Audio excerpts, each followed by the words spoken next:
Welcome to Day Zero Update for April 19th, 2026. I'm your host, Chris Sologi. And I'm Brandon Perkins.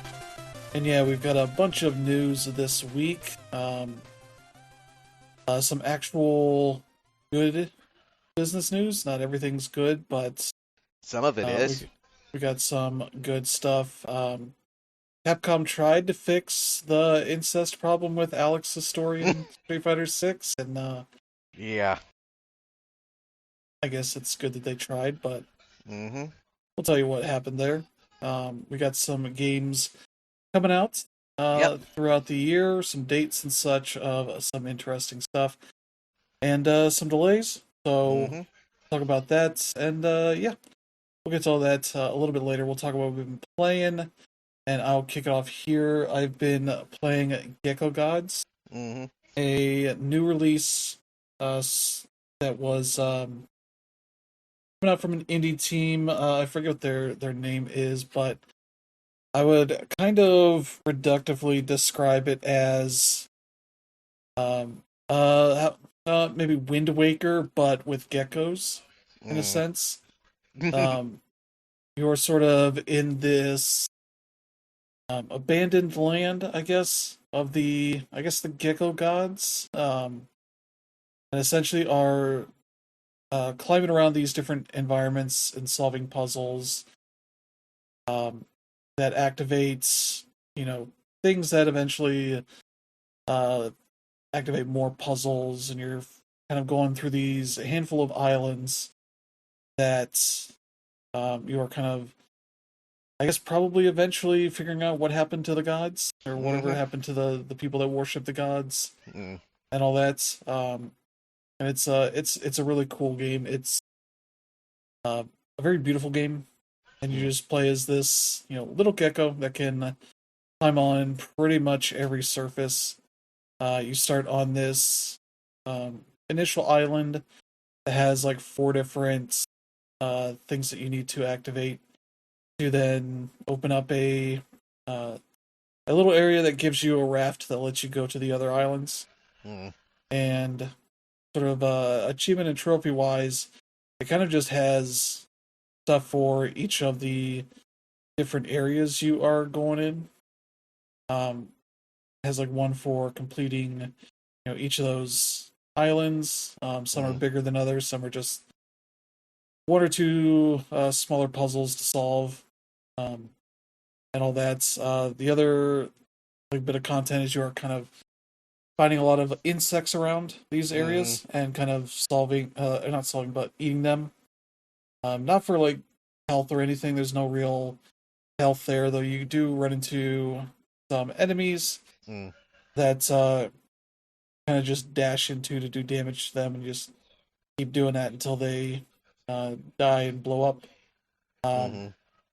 you collect this currency from beating those enemies, and you'll find vases around that when you break them gives you this currency that can be Mm. spent on this thing you'll find on most of the islands that essentially unlocks other currencies, or not Mm. currencies, skins, essentially, different colored skins and all that, which is uh, pretty cool. There's a good variety of them, and I've kind of had a ton of this currency and was able to buy pretty much anything it threw at me until about halfway into the game. Mm-hmm. I don't know necessarily how they unlock. It just seems like usually when I find a new place that lets me buy that stuff, it has a few more things on there. Mm. There's sort of a color scheme, and then there's a pattern you can buy on there. Mm. And you have some that are solid patterns, some that are gradients. So you get some that are like, oh, here this goes from like a purplish to a blue gradient Mm-hmm. kind of thing, and then you can put patterns over that. There's a good variety of stuff there, so you can kind of try them out and find a nice little look for that. But yeah, a lot of the puzzles are kind of more just exploration based. Mm. They're not typically like super challenging puzzles of you figuring out different things. It's usually like you're navigating these environments and trying to figure out how to get up to different areas, and often activating switches stuff Mm-hmm. like that. So nothing really too complicated, though I've run into one puzzle. It's an extra puzzle thing that Mm-hmm. you can follow a wire that would activate to unlock a new thing. Um, and yeah, it's kind of like a keypad of things to step on to activate them, Mm-hmm. and I just don't know what the pattern I'm supposed to put in there. Looked all around and didn't see anything obvious. It was like, oh, this is a pattern that one might use on this kind of puzzle. I haven't seen anything like that, but Mm-hmm. yeah, it's kind of a great like exploration thing, and I don't think it's a super long game. I would maybe from where I'm at right now, I've got maybe two big islands left Mm-hmm. to go through, and that should be it. And that probably put me in about the 5 or 6 hour range Mm-hmm. for that. So not a super long game, which makes sense for it being like a 15 or $16 game, or no, Mm-hmm. $20 here. Um, has a launch discount for $18. But yeah, you kind of have this raft that you kind of explore these islands and just go hanging out and doing things. Very Mm-hmm. much like um, the Wind Waker boats, though controls a bit better. But it took me a little bit to realize how it controlled. Mm-hmm. 'Cause you kind of have this um, thing you grip onto and move left or right. I was like, how do you do front or forward, forward or backwards? And it's like, oh, you pull the stick forward or backwards, and it'll go in that direction. Mm-hmm. Um, made sense when I once I got the hang of it, but initially it was kind of like this is real weird the way it controls. But I was usually when I was like up against walls and such with it. But you do find on a number of these islands like a big like horn that the gecko activates that summons the boat to a specific area. Mm-hmm. So if you forget where you left it, you can just go find one of those and activate it to a nearby like port area. Um, you can swim in the water a little bit, but I think there's a limit to that. Because I've had points where I was in the water and I could get some rumbling that seemed to suggest I was about to like die and have to Mm-hmm. respawn somewhere else. But I wouldn't expect that to cost you any progress on anything. Mm-hmm. But yeah, it's a really fun game. I'm hoping to get a review here in the next few days. But yeah, that's one to check out. I think it's on pretty much everything All right. at this point. Yeah, PlayStation, Xbox, Switch, and PC. Mm-hmm. So you can check it out any of those. Has a really nice art style to it. Runs well. All Mm-hmm. that kind of good stuff. Not really much text to it. You do find these like tablets with some uh, notes on it, and it'll uh, change the camera to show the area where you're at. Mm-hmm. But you can expressly ignore that because the map will show a little highlighted area for where each of the main areas where you need to go to complete these quests Mm-hmm. are at. So the only real annoyance is I kind of wish there was a little mini map, but I get why they don't do that. Mm. Kind of make it focus on exploring, Yeah. figuring things out. Um, there were some areas where I need to get into, and it took me a little bit to figure out where the entrance was because I kept finding like barred windows and Mm. all that kind of stuff. That is like I can see where I need to get into, but how do I get in here and kind Mm-hmm. of look around? And it takes a little bit, but yeah, it's a game I've really been enjoying. The other game I've been playing is Pragmata. Mm-hmm. I got this in from GameFly, Oh yeah. which was coming in at a great time because I got a PS5 Pro and set that up through my NVMe drive over and my external drive for my PS4 games. I was like, well, this doesn't have the drive on it yet, so I need to go back to the regular PS5 and put the disc in so I can play it. And I've only played about an hour, so I beat the first boss, but I'm enjoying it so far. It definitely feels like a game that's I would say is in the mold of a Resident Evil, Mm-hmm. but with more variety to it, I guess. Um, in the sense that you have more kind of platforming stuff to do in this. You've got um, more environmental puzzles, a lot more stuff that requires you to jump and explicitly dodge things in ways that a lot of the Resident Evil games don't bother with because you're, supposed to be kind of locked down in place to up the scare value on Mm-hmm. all the combat you're doing.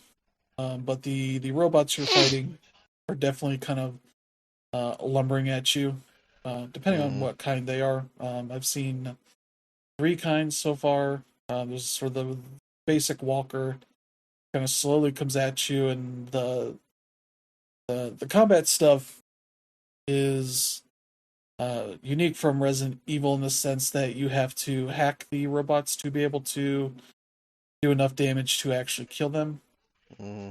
I'm sure that if you use your weapons consistently, you could down like a regular robot, just um, taking little bits of damage off without Mm-hmm. breaking their shield. But hacking them, opens them up and lets you get some shots in and take them down in one clip's worth of ammo. Mm-hmm. These guns are your basic pistol is an unlimited ammo pistol. It just has 6 shots in the clip. Once you exhaust that, you have to wait for it to automatically reload. Mm-hmm. Um, but yeah, it's where I'm at. I've got two other weapons, though the other weapons are not really weapons in your arsenal. They are essentially limited ammo items that you can pick up, and once you use that ammo, it disappears, and that kind of makes for a pretty interesting system here. So you're not supposed to hoard them like you would in like a Resident Evil, where you might have a rocket launcher and you're like, oh, I gotta hold this for the special Yeah. enemy that will go down quick with this. When I got to the room that the first boss was in, there were literally like three of each of uh, the side weapons, Mm-hmm. sort of around the arena. So I would use some shots and like run around to where one of them was at, and quote unquote pick it up, and it would just refill part of the ammo. Mm-hmm. Um, One of them you get is like a spread shot, a shotgun, um, that has like a long reload to it. You can't necessarily just get in, take a few shots quickly. You kind of, at least with this boss fights, I was kind of taking one shot, dashing away, and taking more shots. Every like 10 seconds, depending on how long the boss was, incapacitated. Mm-hmm. The other weapon is sort of a slowing weapon. It kind of does an AoE effect that slows enemies within that bubble you shoot out, which sure has its uses and was probably most useful for that boss because Mm-hmm. it likes to dash at you. But I just did the dodge to dash away from it, Mm-hmm. kind of thing. So I didn't really need that. And yeah, while you're doing this stuff, um, where I'm at, they've added the um, yellow thing, like squares to the hacking, Mm-hmm. which is kind of a snake puzzle, I guess you would call it, where you are moving this cursor around this grid and trying to hit all of these colored boxes in there before you get to the I think it's a green spot that opens up the enemy, Mm-hmm. their shields. So you're kind of wanting to get everything, and like generally that was pretty easy to do, though with a boss that like dashes at you. Um, there are times where I abandoned that midway Mm-hmm. through, and luckily, if you take aim at them again, you can kind of continue on that puzzle. So Mm-hmm. it doesn't necessarily make you restart that, which I feel like could be a way to really make it a frustrating game, but Mm. they kind of go easy on you in some of these instances.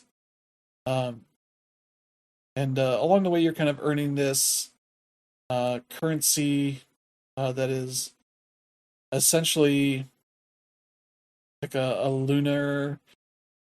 a lunar dust kind of currency.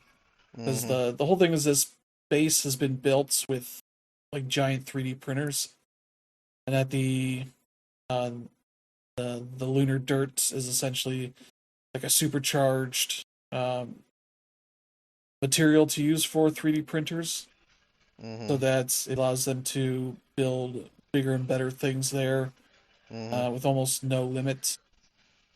So they built this big, huge thing, and then left AI to run it. Mm. Which the AI is, at a certain point decided, why do we need these humans? Let's get rid of them because Mhm. they're interfering with our busy work kind Yeah. of thing. And yeah, um, so yeah, you're gathering this currency and using it for your own benefits Mhm. to upgrade things as well as build new things. Some of which are just collectible things for Mhm. uh, the robot girl Diana that you meet early on. Initially, when you get to this base, it's like, well, we haven't been able to communicate with the base for 24 hours or whatever it's been. So they're like, oh, we'll send some people up there, and you're part of a 4-man crew. Mm. Conveniently, the only one that has their like visor on their mask up, so you can see their face. The other three, your guys just like talking to, and eventually the whole thing being built with 3D printed materials. It's treated like it's easier to repair or rebuild this stuff than Mhm. it is to build it sturdy with better materials. And so, yeah, uh, you go throughout this station and you notice a lot of like shit's broken and fallen over and traps everywhere blocking hallways and such. So you're just kind of conveniently going the main path that it wants you to Mhm. without too much freedom of exploration. But um, you do kind of use a lot of that stuff, that currency to upgrade your things and uh, build some other things depending on how things unlock. So yeah, at the point I am, I've upgraded the home base. You get a good bit. I think it's up to level 1 now. Mhm. I assume, I guess after every boss, it levels up by one, um, and that opens up new parts of the base that you can explore and do other things. And you meet these cabin boys, Mm. which are kind of like their um, like Fallout Boy kind of uh, mascot. It's like has this thing. It gives you this like grid thing. It's almost like a little lottery scratch off thing, Mhm. except you win something from any of the squares. Mm. And so you get these coins and you spend it on these squares. And like now I have like essentially like a bestiary for the bots. Mhm. So I can see like their models and learn a little more about them. Um, but yeah, it and the other one was just like how you get this red key that lets you go through these specific areas Mhm. that otherwise you would be barred from going through. And like, oh, okay, I don't know what this is, but we'll deal with it. And there's like three of the spots that are blocked off until I've reached some specific area, I guess. So Mhm. there's kind of, as you would expect, a lot more areas to explore as I progress further and unlock more things that allow me to explore more of the base. Mm. Essentially, we're kind of going around this circular base, um, you know, in a I think it's a counterclockwise fashion Mm. to bring power back to all these areas and get them functional again, safe. Um, but they have souls-like shortcuts that come back to the base. So if you are like, oh, I've collected enough stuff to do some upgrades, some of this other stuff, you can always go back, and you don't really lose much out of it. Um, Mhm. and I think in a souls-like fashion, I didn't pay attention when this the first pop up happened, but I think it respawns enemies in the areas. Um, Mm-hmm. but I could be wrong on that. Because usually where they're at are in safe places, so Mm. I didn't try like backtracking or anything. But that seems like the maybe the one reason you might tough it out further. But you also get currency and such for unlocking those and using them, so there's no real reason not to. And you can only save in the base, so that's another reason why you want to go back Mm-hmm. at the end of your session. So you kind of build enough reason to not treat these as like punishments for not making more progress. Mm-hmm. So yeah, it's so far been pretty good. I've played about an hour, beat the first boss, and have a pretty good framework of where it seems like things are going to be going. Mm-hmm. Um, so yeah, Diana has been pretty good so far as a character. She is, a robot, but she's not an like an omnipotent AI. She doesn't. She's not like an all-knowing bot. Essentially, seems like she knows a good amount of things, but also basically only things that she would know from being on this base. So a lot of things about Earth and humans, she's kind of ignorant on, Mm-hmm. and she'll ask questions of Hugh, the guy that you're playing, and you know, not being like an annoying kid or anything. Mm-hmm. Mostly just curious for her own sake. And so, like some of the stuff that you unlock to put in the base um, are things like, oh, here's a globe of the Earth kind of thing. You find it in this room that's like half built because the printer in that room is broken. Um, she's like fascinated by what the Earth looks like and all that. She can only see it, out windows, which at that point there's not many functioning correctly. And yeah, she's almost kind of, it seems like she's becoming like a daughter figure for the main Mm-hmm. character. Who specifically, at the beginning it's kind of like, oh, you got kids, sucks for you, kind of guy. But it seems like he is warming up to her, um, but is not like a Kratos or anything like that that has trauma to him. Mm-hmm. It's just more like he's never seen himself as somebody that would want to be a dad. Yeah. He kind of seems to be warming up to this person that, you know, to be realistically, he does not have to feed or, you know, uh, keep hydrated or deal with Mm-hmm. bathroom stuff or anything.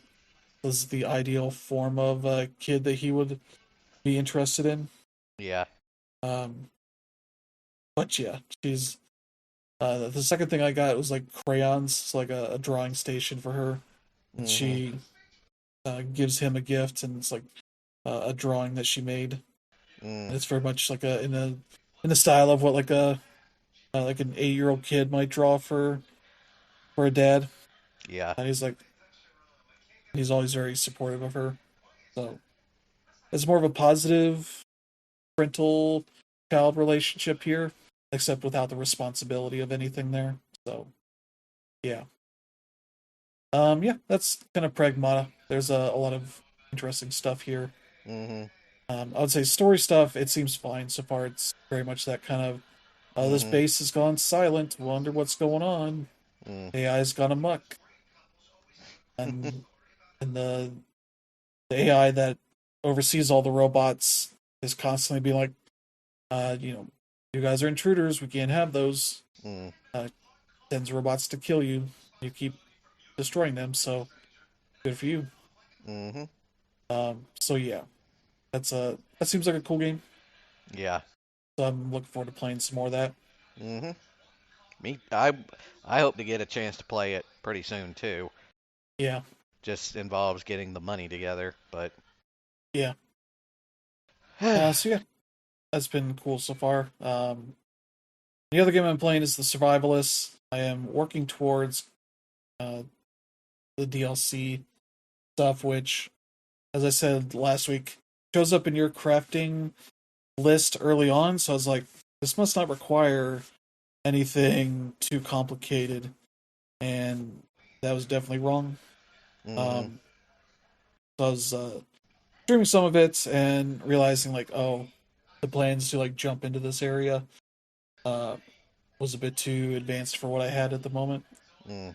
Um, but I did get a chance to build like a raft so I can go around to other areas. And since then, I've looked at the a wiki for the game, which, and probably a sign of how popular this game is, has not been updated for the DLC that's came out a few weeks ago. Mm-hmm. Um, so I was looking at like, okay, how do I get metal ore? Because I have a forge. That's one of the things that I need for a lot of things here that I'm trying to build. Mm-hmm. And it's like, oh, you have to go to a different island. The island you start on does not have it. Like, Mm-hmm. all right, that's good to know. Um, so yeah, I have the raft to start exploring some more. I've built a bunch of chests to Mm-hmm. store all the random stuff.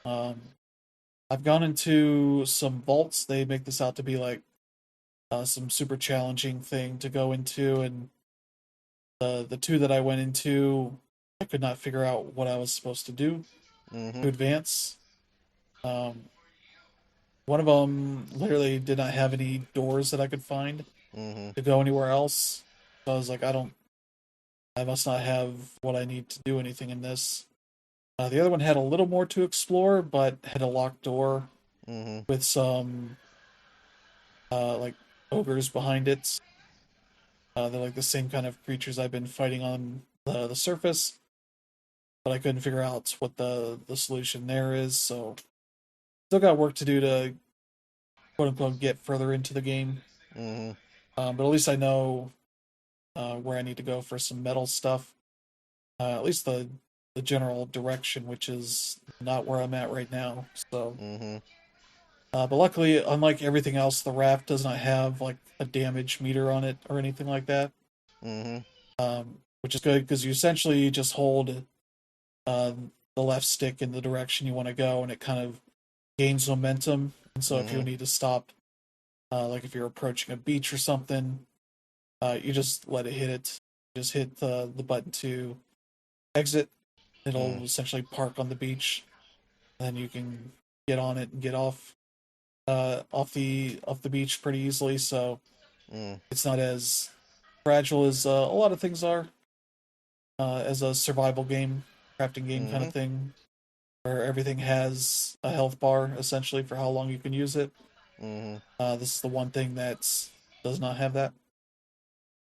And yeah, that's pretty much all I have to add on that. I'm still Mm-hmm. working through it, but enjoying it a lot so far. So yeah, that's been pretty much what I've been doing. So how about you, Brandon? Well, I'm still playing Splatoon 3. We had the ending of a Splatfest this week, and unfortunately my faction lost. But Splatfest while it lasted was really fun. It was my second Splatfest, and those are all. I've had fun with both Splatfests, and I can't wait for the next one, which probably will not happen until the summer at the earliest. Um, but yes, still love that game. Still incredibly enjoyable. I also got back to playing Death Stranding again. I'm not Death Stranding, but Death Stranding 2 again this week, which is again, as I've said before, as much as I liked the first Death Stranding, the sequel definitely has a bunch of things that deal with some of the downsides of that first game. It's not nearly as big of a slow burn as the first Death Stranding is, and being able to like get around is just a lot easier. Um, and Yeah, it's just I still love that game. It's still a lot of fun. I'm getting pretty far into it now, I think. Um, but the mysteries are piling up, and the noted Kojima weirdness is also becoming more obvious as well. But pretty much the game I've primarily been playing this week is Mouse PI for Hire. This was the secret game I talked about last week that I wasn't able to reveal just yet because the embargo did not end until Tuesday morning. But um, Yeah, this is a game that I've had my eye on for a while. I think it originally originated as a tech demo back in 2022 that was made by a developer that originally were not game developers. They were originally just animators who had to pivot to another medium because their funding dried up for their other projects. Um, and essentially, the game itself it's not super complicated, but it has a lot more depth to it than you would expect. One of the first major things you'll notice about this game is obviously its art style. It's essentially story wise like a noir story, but done through like the lens of like golden age classic rubber hose animation. So, think early Disney or Fleischer Studios, that kind of thing.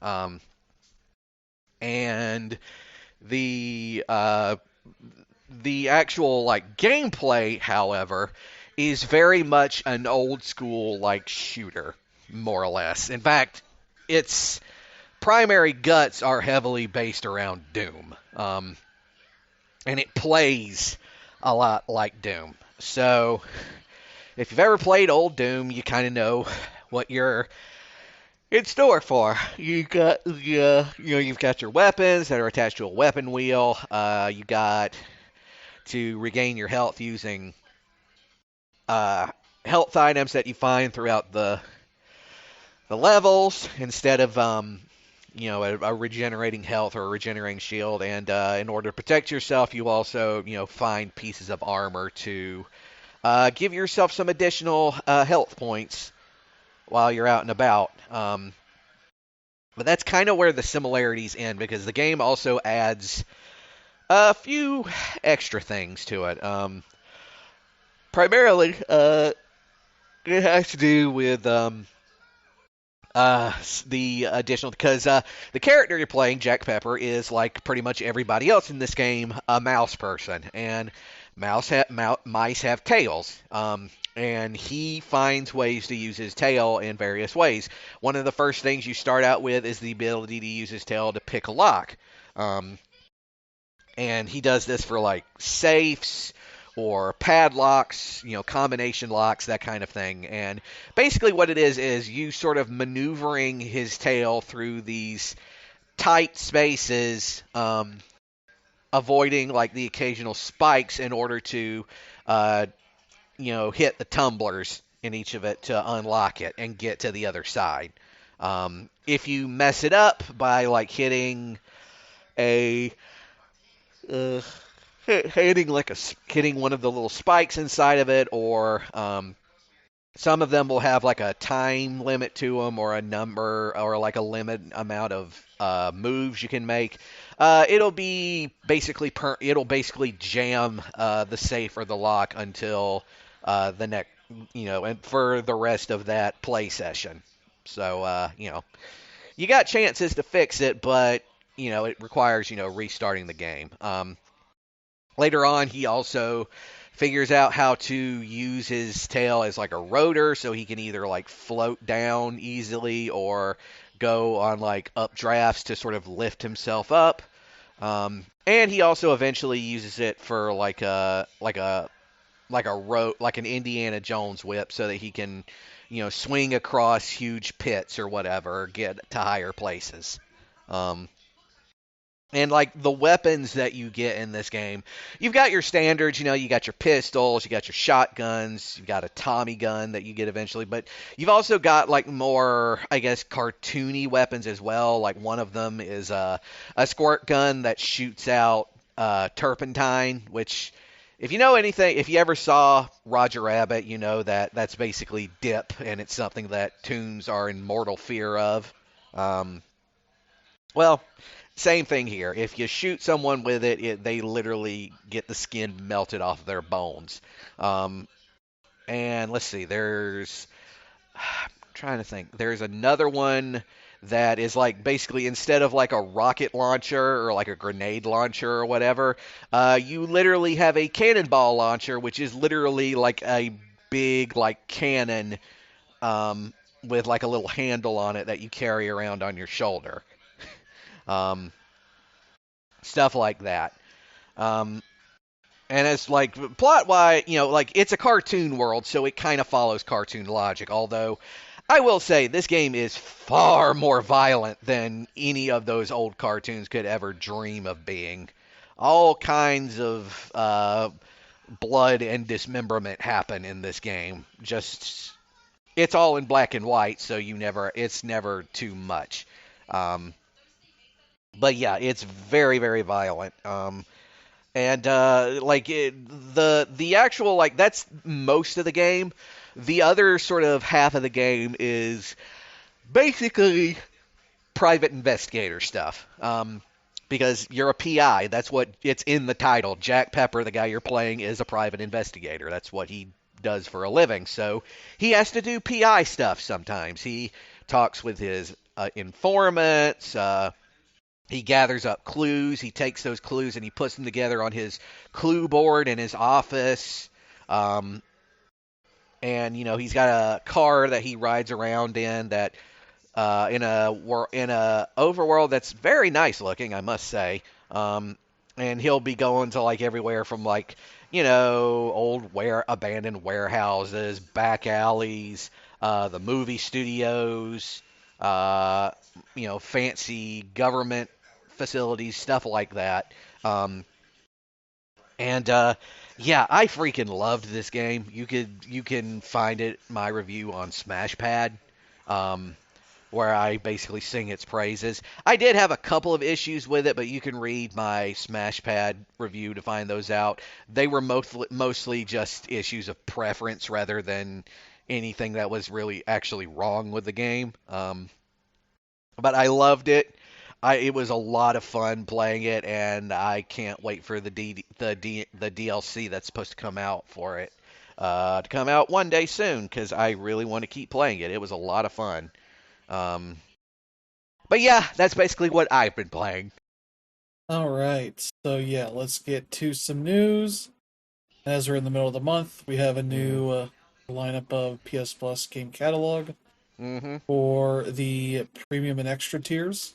Mm, And yeah, for the extra tier here, for PS5 and PS4, we have the Crew Motorsport. mm-hmm. So if you need, an open world racing game and don't want to bother with Forza Horizon, this is a very good one of those. Oh yeah. Um, it does a good job with its. Essentially, it has similar kind of quest line stuff of Mm-hmm. related types of races and such. Mm, They do a lot of like history of, uh, I forget what the like Japanese, like drift racing, bunch of stuff like that that you can kind of follow along, mm-hmm. or just do them in any order. It doesn't really matter. It just kind of Mm, has an easy way of just going from one race to the next.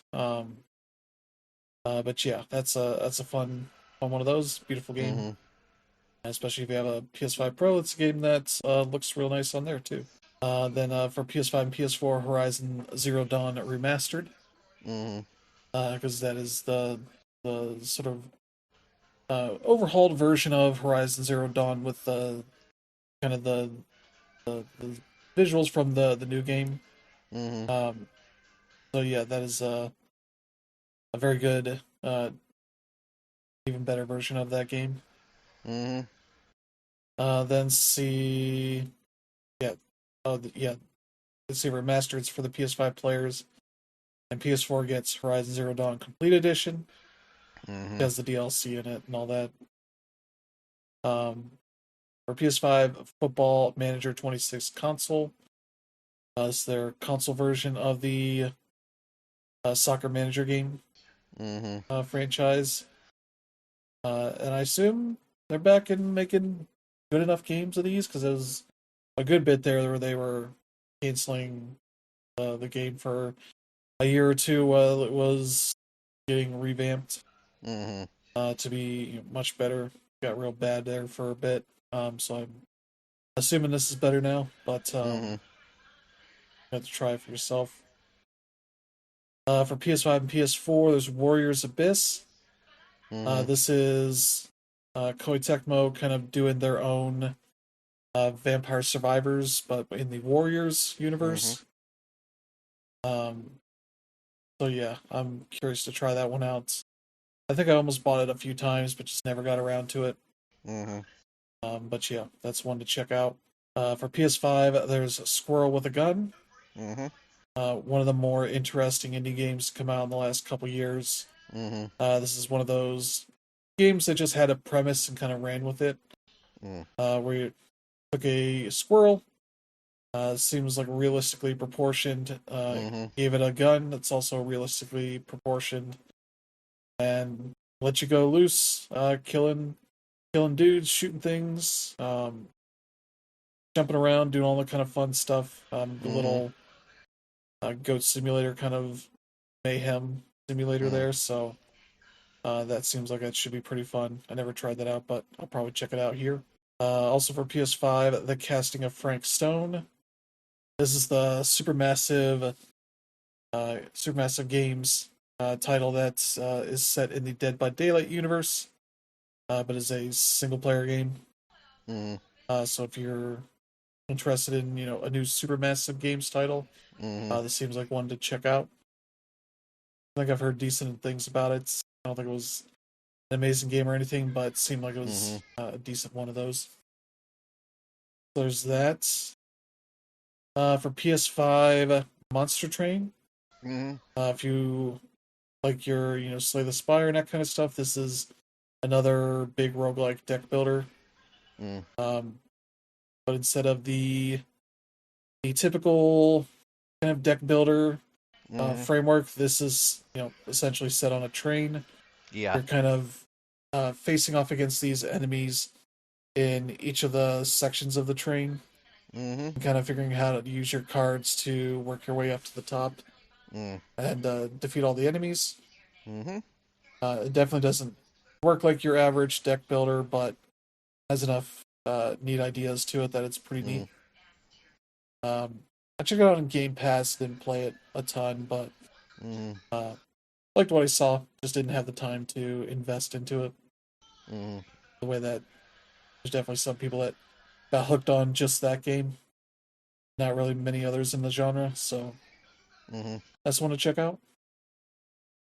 And for premium, the yeah for PS5 and PS4, it is the I think this is a PS2 game, Wild Arms 4.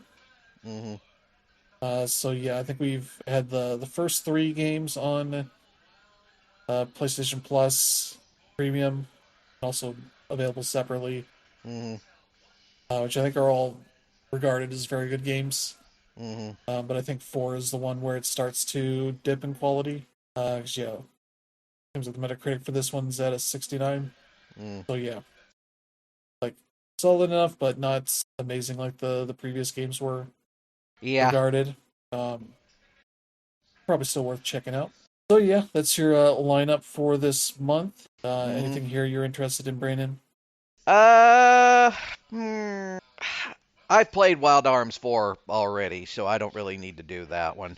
I might look at the Crew Motorfest, maybe. I've already played Horizon Zero Dawn before. I've already played that a couple times, in fact.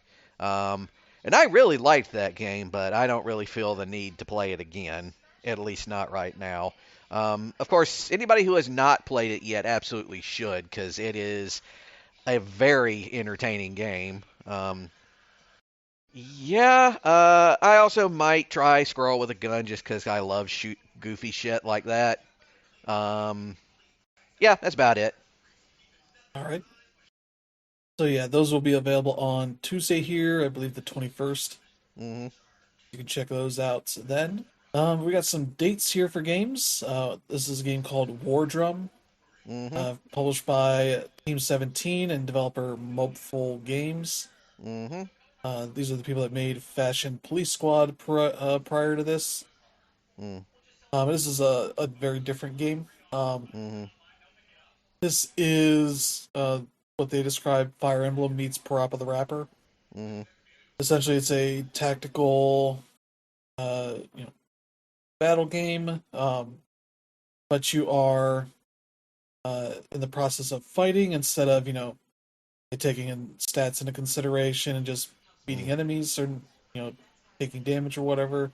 Mm-hmm. You go through like a little rhythm sequence that I guess you could relate to like a Parappa the Rapper kind of framework there. Mm-hmm. Um, so yeah, you're kind of beating the war drum while they are about to attack to decide how good that attack is going to be, Mm-hmm. which is a very neat premise. Taking the Paper Mario kind of thing, building it out into more of a rhythm thing Mm-hmm. versus just a timing thing. Mm-hmm. Kind of then uh, having that work for a Fire Emblem style like technical game. So and I believe it's also a roguelike to it. So yeah, I was looking at this trailer earlier, and it's got that kind of Slay the Spire style map Mm-hmm. where you're picking avenues to go through to go to hit different parts, different events and whatnot. So Mm-hmm. that looks neat. That's going to be out on PC on May the 7th, so Mm-hmm. you can check that out. The 1 week later, Outbound is going to be coming out. It's been delayed from I think April 23rd, so it would have been out this week. Delayed Mm-hmm. a few more weeks. As I said here, we've had to make the difficult decision to delay Outbound to May 14th. In the process, and issues been identified that could negatively impact your enjoyment of the game. Mm-hmm. Fortunately, there wasn't enough time to still guarantee release across all platforms on the originally planned dates. Please be sure that our team has worked extremely hard to address this and did everything Mm-hmm. possible to stay on schedule. So yeah, they're just fixing up last few major bugs and having it ready for launch and delaying it a few weeks in the process, Mm-hmm. which seems like probably be the right move because yeah, this week is full of interesting games, and the 14th from the list I cobbled together here does not have much at the moment. That seems like a smart move. And then next up here, Konami made a surprising announcement. They announced that eBaseball Pro Spirit 2026 is going to be Mm-hmm. releasing worldwide on Mm-hmm. PS5 and PC on July the 15th. So this is they release two baseball games a year Mm-hmm. that I believe are based on the national Japanese league. Mm-hmm. There's Pro Spirit and Power Pros, I believe, or what they're called. Um, Pro Spirit is the realistic game. Mm-hmm. Power Pros is the chibi game, Mm-hmm. which, if you remember on the Wii, there was an MLB Power Pros game Mm-hmm. that was an adaptation of that for the Wii, but nobody else ever got to, or they never did any other releases in the West Mm-hmm. on either franchise. So they're finally bringing one of these over. And the weird thing is they released like a free to play e-baseball game that is sort of a multiplayer only thing. Mm-hmm. Similar they've done for their soccer game, Yeah. eFootball. Um, and it seems to like hook into that in a certain way, almost like it's like a Call of Duty where you have the campaign, the launcher that can let you go into the campaign or the multiplayer or Warzone kind Mm. of thing. Where like this will hook into that as like here's all the single player stuff you can Mm. do.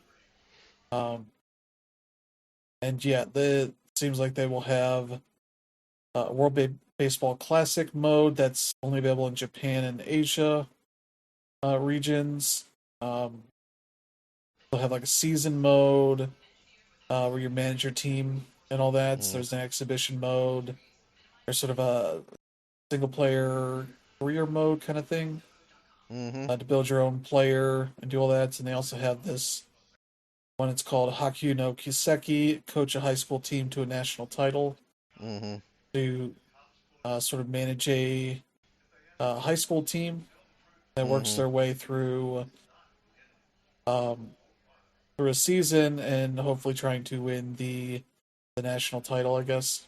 So yeah, it's looks pretty nice. Has all the Japanese teams in it. I guess Mm. with the World Baseball Classic stuff, they'll have some of the actual players that were in that come from the MLB.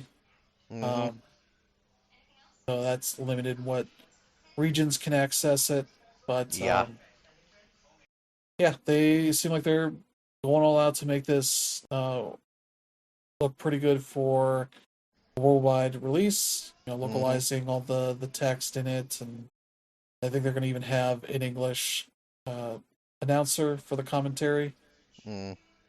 So that's pretty cool. So yeah, that's looking like it'll be a pretty impressive package here. I'm gonna probably check this one out. They said it'll Oh be yeah. $60 for launch.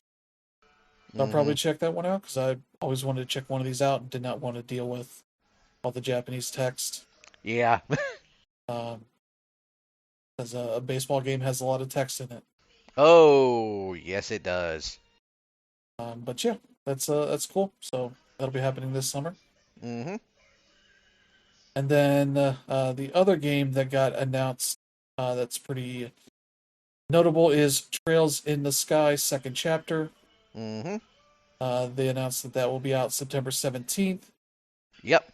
And it seems like this might be only Japanese pre orders, but those get an HD remaster of the original Trails in the Mhm. Sky. Yep. I assume that's uh, the PSP version kind of game, not the original, the first chapter. But I could be Yeah. wrong on that. I don't know. It says high definition remastered version of the original The Legend of Heroes Trails in the Sky. Okay, I guess if they're calling it that, then that is the original game. Mhm. So they must be doing some HD remastered version of that for PS5, Switch 2, or Switch. So that's the way they describe it here. Yeah. I don't know if they're going to do that here for the West, but at least for Japan, that's what they're doing there. Mhm. The game will be out September 17th worldwide, Yeah. so everybody's going to be getting it. So yeah, we'll see where that goes. Oh boy. Yeah. Prepare yourselves cuz it's a long one, folks. Yeah, Yeah. The Trails in the Sky Second Chapter is a long ass game. It's a great game, don't get me wrong. It's a good game, it's a fun game, but it is long. And I already played I have sort of the same issue with this as I had the same issue with Trails in the Sky first chapter, which was I've already played that game the first time around, and although these games are fun, these sort of remakes are fun. They're pretty much shot for shot remakes of the original, so there's really nothing new added into it. yeah, But if this is your first time discovering it, just yes, absolutely go for it. You will not be disappointed. yeah. So yeah, I'm sure we'll get more details on any pre-order stuff. Mhm. But they do show down here screenshots of that version, so that Mhm. is the thing that's happening. Yeah. I don't know why they waited until they're remaking the second game, but okay. Mm. Sure. Why Seems not? like seems like any point in the last like 10, 15 years you could have put that out. Oh well. They'll use it to get you to pay full price for the game. Yep. And for the third one, they'll have to give you the second one remastered. Mhm. Put themselves in a vicious cycle there. Yeah. So yeah, there's that, and then the last one here we have He-Man and the Masters of the Universe. Dragon Pearl of Destruction has been delayed to summer. Mhm. It was supposed to be out April 28th, so next week. But they decided that they had more work to do on it, um, and they've delayed it until the summer. So yeah, definitely a thing where they could just force it through and deal with it being a fine, like a decent game, but it seemed like they want to make it better than that. So Mhm.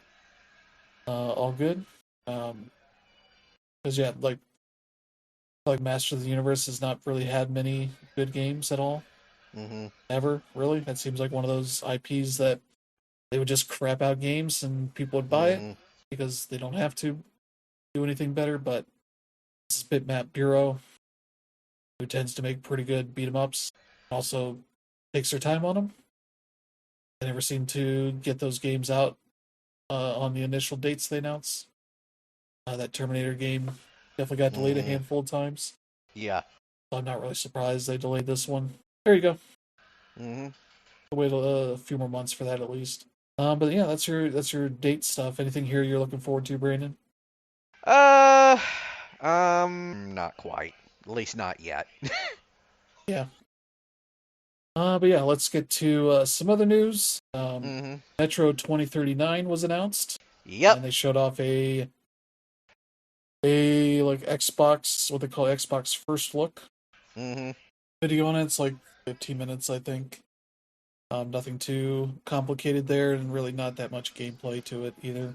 But the interesting thing they talked about for a good bit is how much the Russian invasion on Ukraine sort of affected them Yeah. as they were working on the game, as well as affected what they wanted to make of this game. Yeah. Largely because, for those who don't know, Dmitry Glukovsky, the guy who is the author of the original book series that inspired this whole franchise, he's an old school Russian liberal who is, at this, quite frankly, really just fucking hates what Putin has done to Russia and how slavishly it seems that so many of the Russian people have followed him. Um, and because of his criticisms of the invasion of Ukraine. He's currently in exile because if he goes back to Russia, he will be going to prison because he was tried in absentia for his actions. Um, so yeah, he's really pissed at the Russians right now, and it's reflected in the storyline. Because if you read like what the basic storyline is, it's like, yeah, this is straight up just a reflection of Putin's Russia. Yeah, and I think the way they describe it here is that yeah, we're not romanticizing the post-apocalypse or making a theme park out of it. Hmm. Metro's always been a more tragic view on our actions as humanity. Yeah. And then they go, war is our reality, and our message has shifted to be about the consequences, the cost of silence, the horrors of tyranny, and the Hmm. price of freedom.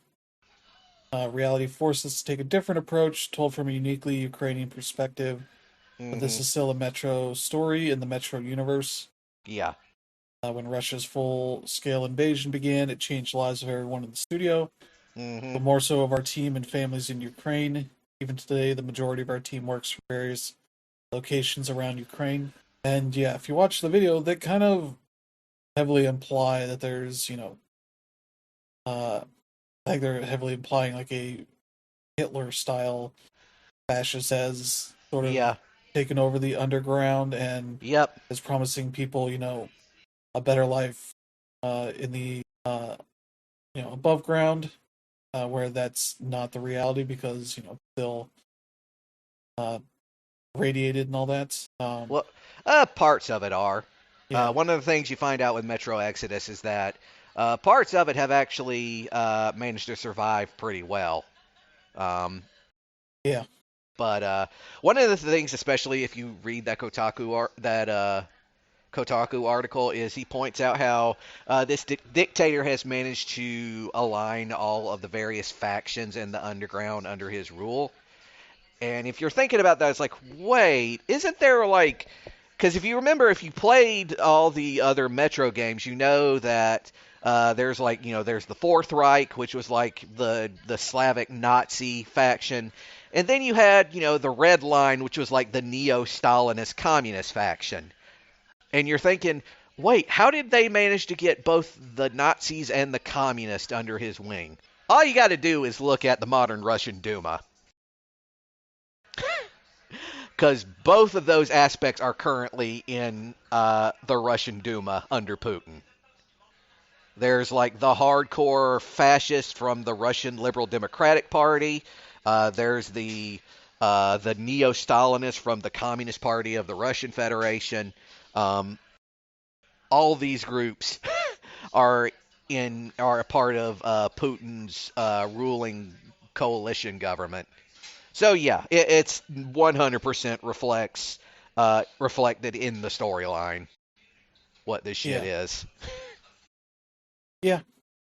So yeah, you can check out the video for yourself. Mm, But yeah, that looks like it should be a pretty interesting game. mm-hmm. I think it's supposed to be out later this year, but they didn't give any dates. Mm, Like they just said 2026. yeah. So yeah, that'll be Xbox, PlayStation, and PC. So there's that. And then we got this. Sony announced a new Bloodborne animated movie, Mm-hmm. which will be R-rated, Oh yeah. which I mean, it's seems like the Bloodborne. way. There's no way it couldn't be. Yeah. Yeah, co-produced by PlayStation Productions, Lyrical Animation, and uh, Jacksepticeye, who's that's his name's not Jack, so No. that's weird. Um, he'll be a producer on it. Yeah. You're talking about Co-find, Sean, right? yeah. Yeah. People have been like, "Why is he a producer?" It's like producers don't really do that much in movie stuff. No, they just a lot of what A they lot of do is just feedback fun. and kind of A lot of stuff. feedback and fundraising, basically. Yeah, which is perfectly fine. So yeah, that is seems like that should be pretty cool. Hmm. Yeah, co-financed by Sony Pictures with with Sony Pictures by Lyrical Animation, parent Hmm. company Lyrical Media. I wonder what else that company has done because I assume they're going to be the ones doing the Hmm. animation stuff. Let's see the anime. Yeah, they're doing the Death Stranding Mosquito Hmm. animated movie Yeah. and one that's also in the works called Hell Followed with Us, Hmm. which is based on a dystopian fantasy horror young adult novel. Okay, and their lyrical games division is working on Valor Mortis and a game called Hmm. Erosion for this year. Hmm. So they've done some things, not much. This seems like a fairly recent company in the last like 5 years. Hmm. So we'll see where this goes, but uh, that can make for a pretty good animated movie. Hmm. Yeah. So yeah, there's that. If you have any expectations of that, Brandon, I am keeping all my expectations close to my chest. Let's put yeah, it that way. yeah. But yeah, interesting. We got like this and the Sekiro anime Hmm. happening, and then like Elden Ring is getting a live action movie Yep. for some reason. So yeah, there's that. Um, so yeah, we talked about Capcom. They've been Hmm. dealing with being the butt of jokes on the internet for the last month or so because they added Alex to Street Fighter 6 Hmm. and his story mode um, has him essentially marrying and impregnating his childhood uh, friend slash cousin slash Hmm. stepsister. Yeah. Um, they got all the incest jokes that the internet could create, Yep. and they seem to finally see that and say like, "Hey, we're going to address this Hmm. misleading text." I think they called it. Hmm. Um, to which people have, after this update, gone through a story mode, and it seems like the main thing they changed is have a screen here of Alex as a kid, sort of like sparring as he's like learning how to fight and all that. Hmm. With the text here, he's a distant relative of my mom or something, and was a sparring buddy of my dad. And it's like, boy, that or something is really carrying a lot of weight there, essentially making it seem like he only knows what he's been told. So there's potential that, his mom or his dad could not have been telling him everything. Hmm. So these people, could be as related as they were before Mm. or something like that. They could be distant related in ways that, you know, happens all the time with families where they just like, oh, they're Yeah. distant relatives because they don't want to get into the details Hmm. of all that. And it's like, this doesn't really change anything. Mm. So yeah, they just slapped an or something on this. So yeah, That's fun. Yeah. Still the butt of jokes. hmm Haven't really changed anything. So there you go. I All don't know if you right. have anything to add, Brandon, on that. Nope. You pretty much nailed it. All right. So let's get to some Xbox news. I think we had a leaked memo here Yeah. of sorts, where the current Microsoft Gaming CEO Asha Sharma was hmm basically talking about how Game Pass has gotten too expensive hmm and that they need to evolve it to find the right price points for people. hmm Saying here, Game Pass is central to gaming value on Xbox. It's also clear that the current model isn't the final one. Short term, Game Pass has become too expensive for players, so we need a better value equation.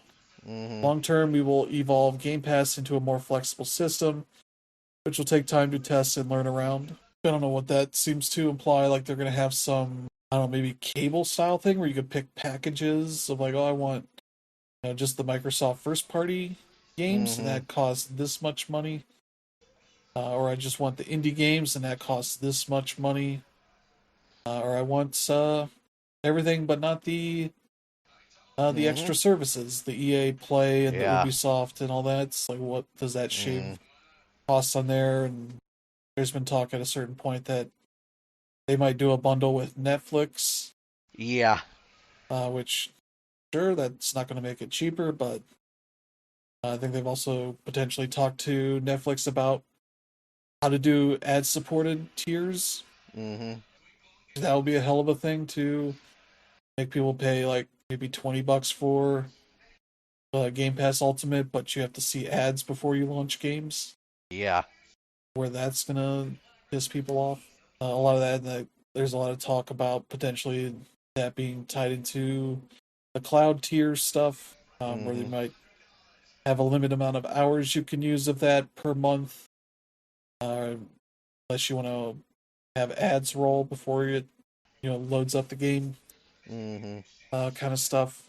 Um, so yeah, that seems like where they're going. Is like not wrong that it's too expensive. hmm Just rolling in more services into it doesn't make that a more palatable cost. hmm I mean, already one of the chief complaints of Game Pass is that there's too much shit to play. hmm Um, so finding ways of shaving off that stuff, especially because I think there's also the notion that they want to find a way to get Call of Duty out of Game Pass entirely, unless they Yeah. offer a way to charge you more for that, for a version of Game Pass that gets you Call of Duty at launch. hmm Um, so yeah, I don't know what you have to add on this, Brandon. Where you think they need to go? What I think they really, well, first and foremost, they need to lower the price. Like it's the price right now is just unjustifiable. Period. Um, and if they, if they're gonna keep it at the current price, they've got to find some way to justify it. I don't know if that includes adding more games onto it or adding new features. But right now, the primary factor here is the fact that the price is just inexcusable. Yeah, And that's about pretty much everything I can say. yeah. I'm sure they'll figure something out. That or you just continue to ignore it. I mean, it's Microsoft. Yeah, That's not an unheard of option for them. yeah. But yeah, that's your Xbox news of the moment. hmm They need to do something about Game Pass, and they don't know exactly what that's going to be right now. Yeah.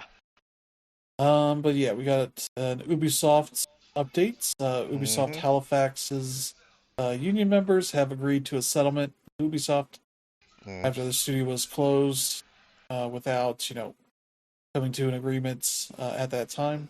Yeah, the terms of the settlements are confidential, but it seems like the impacted workers are satisfied with things here.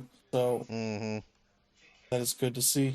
So yeah, that's they got a seems like a pretty good package of benefits there. Yep. So yeah, that's about as good as you can do Hmm. with the unions for. Yep. I mean, not really much else you can add to that. Yeah, they certainly won't be the last people to get laid off at Ubisoft. Nope. No, they are not. So there you go. But yeah, speaking of Layoffs. layoffs, uh, Iron Galaxy laid off some people last year as sort of a last ditch effort to keep the company going. Yeah. And it seems like they have taken note of the way the industry is going, the way the market's looking, and all that, and have said that need to permanently adjust the size of the company and are laying off Hmm. more people. I don't think there's an official number here for it at the moment, Yeah. but they basically posted on LinkedIn saying that a number of teammates and friends are being let go as the studio adjusts to a new company structure. Hmm. We are terribly sorry to lose them as we take steps to adapt to the climate of the video game industry. Hmm. Time for us to evolve again. Um, yeah, this year we're adopting a new posture to accept these current market conditions as permanent. Hmm. Players consume games in new ways. Publishers have different criteria for investing in development of games. This Hmm. new normal has impacted all of our partners. It's impossible for it to sustain the total number of employees it's retained in the last year. And so, yeah, they laid off 66 people last year. And yeah, Iron Galaxy is a studio that does a lot of co-development, ports of games, um, development support, and all that kind of stuff. Hmm. So they're very much reliant on being able to roll people from one project that finishes to a new project that's starting, and kind of keeping those um, people working. Hmm. And unfortunately, with the way that things have been going, is studios are getting less and less work, Yeah. and especially consistent work, to the degree that studios like this have to either uh, take pay cuts or Hmm. whatever means to keep getting work, or have to trim their staff because they just don't have the workload to justify having all of Hmm. these people. And unfortunately, push these kinds of studios to this point, which is bad for everybody because Iron Galaxy is sort of one of those studios that has very much worked with pretty much every company out there. Hmm. They've worked on helping Sony port games to PC. They worked on games at Microsoft. Hmm. Um, helped Nintendo port stuff to the Switch too, and Switch Hmm. and all that. So they worked with probably every major publisher out there and all that. And if they're feeling the squeeze, then yeah, that doesn't show much of a good sign for how things are going at the moment for everybody else. Hmm. So yeah, I don't know if you have anything to add, Brandon.